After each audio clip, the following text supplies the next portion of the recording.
चलो ठीक है।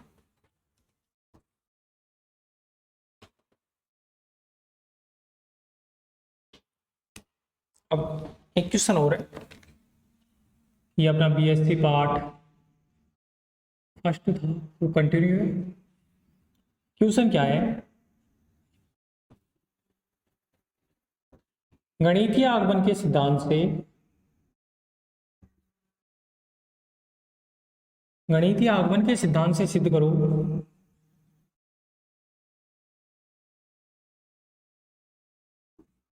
गणितीय आगमन के सिद्धांत से सिद्ध करो कि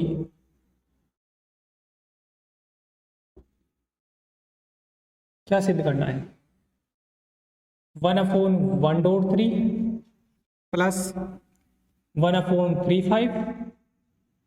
अच्छा 5 पे खत्म हो रहा है तो अगला 5 से चल रहा है, तो कुल मिला के विषम संख्या है तो 2n-1 और दो का अंतर चल रहा है 2n+1 बराबर n/2n+1 बराबर n/2n+1।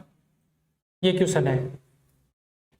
अब अपन इसके बारे में चर्चा करेंगे। भाई गणितीय आगमन के सिद्धांत से ये सिद्ध करना है, सारे ओड नंबर्स हैं और वो चल रहे हैं।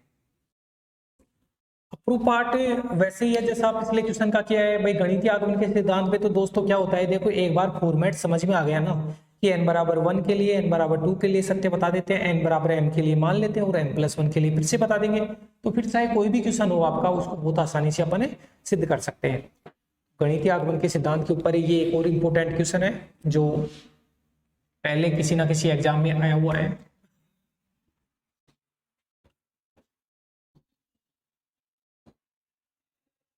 प्रूफ पार्ट में अपन चलेंगे तो सबसे पहले दिए गए कथन को Pn मान लेंगे और उसके आगे लिखते हैं। तो माना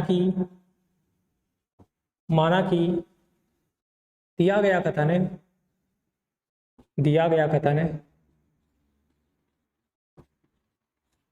माना कि दिया गया कथन है Pn है तो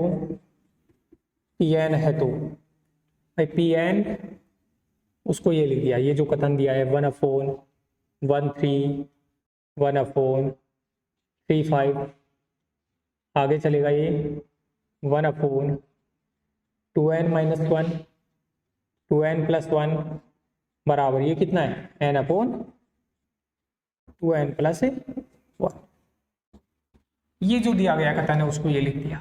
ओके, अब इस कथन को n/1 के लिए n/2 के लिए तो शुरू में सिद्ध करके बताना पड़ेगा मेरे को। तो मैं लिखता हूं सर्वप्रथम n/1 के लिए n/1 के लिए n/1 के लिए आपको क्या करना पड़ेगा, n/1 के लिए लेफ्ट हैंड साइड बराबर राइट हैंड साइड। अब n/1 यहाँ रखोगे तो ये तो बना 1 और n/1 यहाँ रखोगे 3, इसका मतलब केवल एक टर्म ही काम में आई ना n/1 के लिए। तो मैं लिखूंगा n/1 के लिए लेफ्ट हैंड साइड जो बना, लेफ्ट हैंड साइड में n/1 के लिए एक टर्म काम में आएगी, तो एक टर्म बोले तो 1 × 3 1/3 n/1 के लिए बन गया LHS। अपन बात करें राइट हैंड साइड की, तो राइट हैंड साइड में क्या लिखूंगा n/1 इसमें पुट करूंगा तो 1/2 × 1 +1, तो कुल मिला के ये भी कितना बन गया 1/3। तो n/1 के लिए लेफ्ट हैंड साइड बराबर कितना हो गया राइट हैंड साइड, अर्थात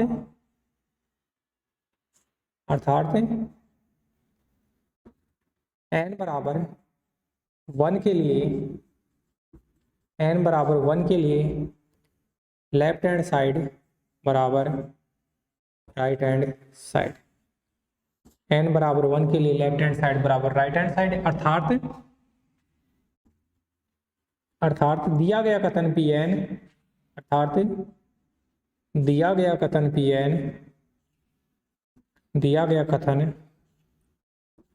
Pn n/1 के लिए सत्य है, अर्थात दिया गया कथन Pn n/1 के लिए क्या है सत्य है। चलो n/1 के लिए हो गया। अब n/2 के लिए देख लेते हैं, तो n/2 के लिए आप क्या लिखोगे, n/2 के लिए n/2 के लिए फिर से आप लेफ्ट हैंड साइड लो, तो लेफ्ट हैंड साइड में n बराबर 2 यहाँ रखो, n बराबर 2 रखा तो 3, n बराबर 2 रखा तो 5, तो 3 इंटू 5 तक चल रहा है। 3 इंटू 5 क्या आ गया, तो n बराबर 2 के लिए 2 टर्म्स ले लेंगे, तो मैं लिखूंगा n बराबर 1 के लिए जो लेफ्ट हैंड साइड है उसमें तो 2 टर्म लेनी पड़ेगी, एक तो 1 इंटू 3 की टर्म और दूसरी टर्म आप लोगे 3 इंटू 5 की टर्म। भाई n बराबर 2 के लिए 5 तक जा रहा है तो 5 तक की टर्म लोगे, तो एक टर्म और दो टर्म ले लिया। अब इसका एलसीएम लेके सम करना है, तो 1/3 प्लस 1/15, जब आप एलसीएम लोगे तो 15 आएगा, तो 3 पंजे 15 और 1 तो बना 6/15। तो बताओ फिर इसको 2/5 लिख दिया। ये तो लेफ्ट हैंड साइड। आप लिखोगे right hand side. Right hand side लिखोगे तो n बराबर 2 रखना है, n बराबर 2 यहाँ रखोगे तो ये बना 2/2 इंटू 2 प्लस 1, n बराबर 2 रखा तो 2/2 इंटू 2 प्लस 1 और ये बना 2/5। आप देखो ये भी 2/5 था, ये भी 2/5, तो मैं लिखूंगा अर्थात n बराबर 2 के लिए क्या बना, फिर से अपना लेफ्ट हैंड साइड बराबर राइट हैंड साइड, n बराबर 2 के लिए भी हो गया, तो मैं बोल दूंगा अर्थात दिया गया कथन, फिर से लिखूंगा ये चीज अर्थात। भाई लैंग्वेज भी आपको समझ में आ जानी चाहिए, प्रॉपर तरीके से लैंग्वेज का ऐसे के ऐसे यूज करोगे जब आपके एग्जाम में क्वेश्चन आता है। अर्थात दिया गया कथन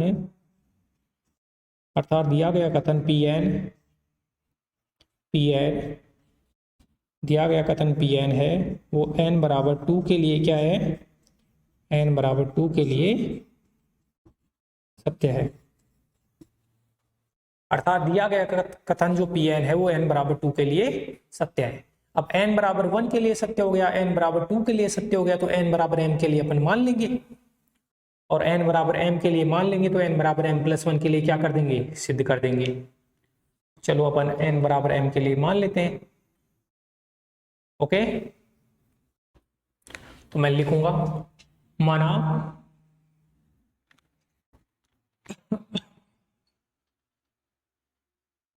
माना कि कथन Pn किसके लिए सत्य है बताओ। माना कि कथन Pn है वो n बराबर m के लिए, माना कि जो कथन Pn है वो n बराबर m के लिए सत्य है। माना कि जो कथन Pn है वो n बराबर m के लिए सत्य है। अर्थात भाई n बराबर m का मतलब क्या है, आप इसमें n बराबर m पुट करो तो आप लिखोगे वो 1 इंटू 3 इंटू 5 प्लस n बराबर m पुट करोगे तो आपको लिखना पड़ेगा 2m माइनस 1 और आगे लिखना पड़ेगा 2m प्लस 1 बराबर, इधर भी n बराबर m पुट करना पड़ेगा, तो ये बना आपका m/2m प्लस 1। इसको डाल दिया इक्वेशन नंबर 1। तो n बराबर m के लिए तो सत्य है, और अपने को क्या सिद्ध करना है, अपने को ये सिद्ध करना है कि ये जो कथन दिया है वो n बराबर m प्लस 1 के लिए भी क्या होगा, सत्य होगा। तो मैं लिख देता हूं, तब हमें सिद्ध करना है कि then we will show या we will prove, तब हमें सिद्ध करना है कि कथन, और कौन सा कथन, Pn है वो n बराबर m प्लस 1 के लिए भी सत्य है। अपने को ये बताना है कि जो दिया गया कथन है वो n बराबर m प्लस 1 के लिए भी सत्य है। अब देखो दोस्तों, n बराबर m प्लस 1 करोगे ना तो एक चीज देखो, पहली टर्म 1 से चालू हो रही है 1 3, फिर ये 3 पे खत्म हो गई तो अगली टर्म है वो 3 से चालू हो रही है, और इस 3 में 2 ऐड कर दो तो 3 5, ये 5 पे खत्म हो गई तो ये टर्म है वो 5 से चालू हो रही है और फिर इसमें 2 ऐड कर दो। तो बताओ ये टर्म जब 2n प्लस 1 से पे खत्म हुई है तो अगली टर्म जो भी आएगी वो कितनी आएगी, ये 2n प्लस 1 पे खत्म हो रही है तो अगली टर्म आएगी 2n प्लस 1 और इसमें 2 और ऐड करो, इसमें 2 और ऐड करो तो बनेगा 2n प्लस 3। इसके अगली टर्म ये होगी, पक्की बात है। कैसे पता चला, ये टर्म है 1 इंटू 3 पे खत्म हो रही है, 3 से चालू हो रही है, 3 में 2 ऐड कर दो तो ये 5 पे खत्म हो रही है, ये 5 से चालू हो रही है, इसमें 2 ऐड कर दो 7, तो ये जो टर्म है 2n+1 पे खत्म हो रही है, तो इसकी जस्ट अगली टर्म जो आएगी वो 2n+1 से स्टार्ट होगी और उसमें 2 ऐड कर दो तो 2n+3। तो मैं ये क्यों लिख रहा हूं कि मैं ये लिखूंगा कि ये जो समीकरण 1 है, समीकरण 1 में बोथ साइड मतलब दोनों तरफ क्या ऐड करना है भाई, अगली टर्म ऐड करना है। ये तो n ही तो है टर्म, तो अगली टर्म कौन सी होगी, ये 2n+1 पे खत्म हुई है तो n की जगह m कर रहे हैं ना, तो 2m+1 और 2m+3। समीकरण 1 में दोनों तरफ 2m+1 2m+3 जोड़ने पर ये समीकरण 1 है, इसमें ये जोड़ो, इसमें आप जोड़ोगे तो ये क्या बना 11335, ऐसे चलते चलते ये क्या है 2m-1 2m+1, और इसके अंदर आपने ये टर्म जोड़ना है और ये टर्म जोड़ना है, तो कितना जोड़ोगे इसके जस्ट अगली, तो 2m+1 पे खत्म हो रही है तो ये 2m+1 से चालू होगी और 2m+3। मैं देख लेता हूं, देखिए ये फ्रेम में आ पा रहा है या नहीं आ पा रहा है, हाँ सही है। तो इसके जस्ट अगली टर्म ये, अब जब आपने ये वाली चीज है वो लेफ्ट साइड में जोड़ी है तो राइट साइड में जोड़ो। राइट साइड में पहले से कितना है, पहले से है m/2m+1, ये तो पहले से है, और इसमें ये जोड़ दो कितना 2m+1 और 2m+3, ये जोड़ा। चलो ठीक है, आप एलसीएम ले लो। आप एलसीएम लोगे तो 2m+1 और 2m+3 एलसीएम आएगा, इससे ये कटा तो यहाँ m बचा और ये 2m+3 भी आएगा, यहाँ 2m+3 आएगा और यहाँ पे प्लस का 1। बताओ इस चीज को अपन ये लिख सकते हैं ना 2m² है भाई, m से गुणा हो गया तो 2m² प्लस 3m+1 और ये कितना है 2m+1 और 2m+3। आप इसके फैक्टर कर लेना, फैक्टर करोगे तो 2m+1 और m+1 आएंगे। एक बार मैं गुणा करके देख लेता हूँ, इसको इससे गुणा किया तो ये 2m को 1 से गुणा किया तो 2m और 1 को m से किया तो m, 2m और 1 m 3m और 1 को 1 से किया तो ये। चलो इसके फैक्टर तो ये हो गए, और नीचे वाला है 2m+1 और 2m+3।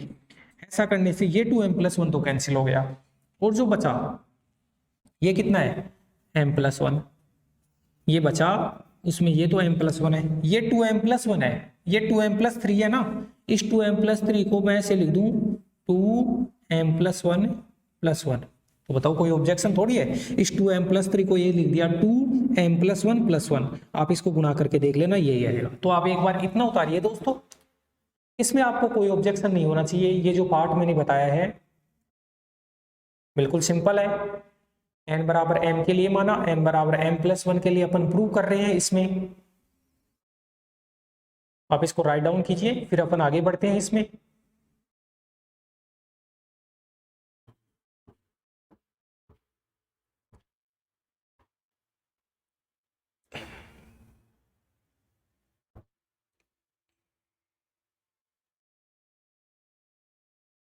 ओके चलो, अब इधर का थोड़ा सा पार्ट हटा देता हूं मैं इधर से,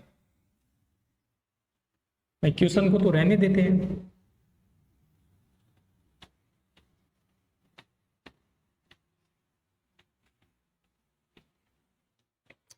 तो यहाँ तक पहुंच गया, तो एक बार ये पूरा का पूरा मैं सोल्व कर रहा हूँ, इसको सोल्व कर रहा हूँ और ये इसके बराबर में चल रहा है। ये यहाँ पे लिखा हुआ था 1 × 3, तो मैं लिखता हूँ यहाँ से, आप देख लेना यहाँ से। हाँ अतः है कुल मिला के ये हो गया 1/13 1/35 प्लस 1/2n-1 2n+1।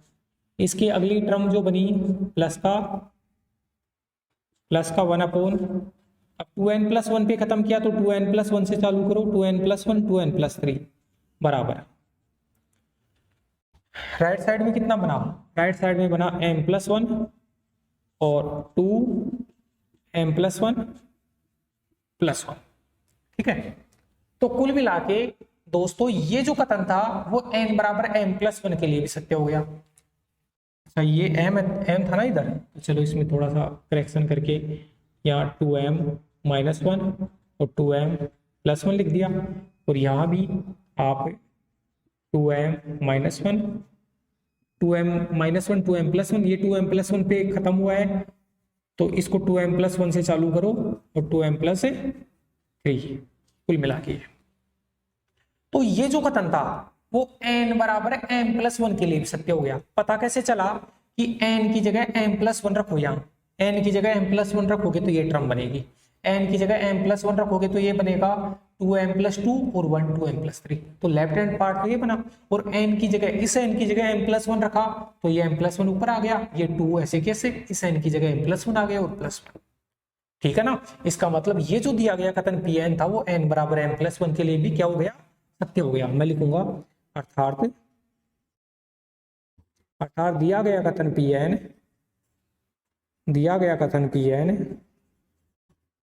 अर्थात दिया गया कथन Pn n बराबर m+1 के लिए भी सत्य है, n बराबर m+1 के लिए भी सत्य है। और n बराबर m+1 के लिए भी सत्य होता है तो गणितीय आगमन के सिद्धांत से प्रत्येक धन पूर्णांक के लिए सत्य होगा। अतः कथन Pn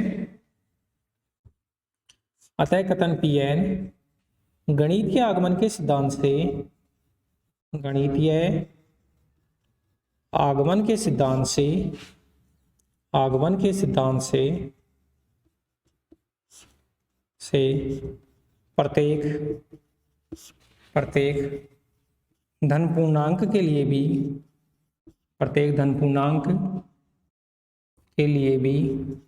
के लिए भी सत्य होगा। इसका मतलब दिया गया जो कथन Pn है वो n बराबर m+1 के लिए सत्य हो गया, तो प्रत्येक धन पूर्णांक के लिए भी क्या होगा, सत्य होगा। इस प्रकार से दोस्तों ये गणितीय आगमन के सिद्धांत की सहायता से अपन ने ये जो क्वेश्चन दिया गया था इस क्वेश्चन को प्रूव किया है। तो आप देखो इसको ध्यान से, और कोई भी प्रॉब्लम है तो आप बताइए, वरना फिर अपन आगे बढ़ते हैं इस क्वेश्चन में, या फिर ऐसे करते हैं कि इस लेक्चर को अपन यहीं समाप्त करते हैं, फिर अपना जो भी मैटर है उसको अगले वाले लेक्चर में करेंगे।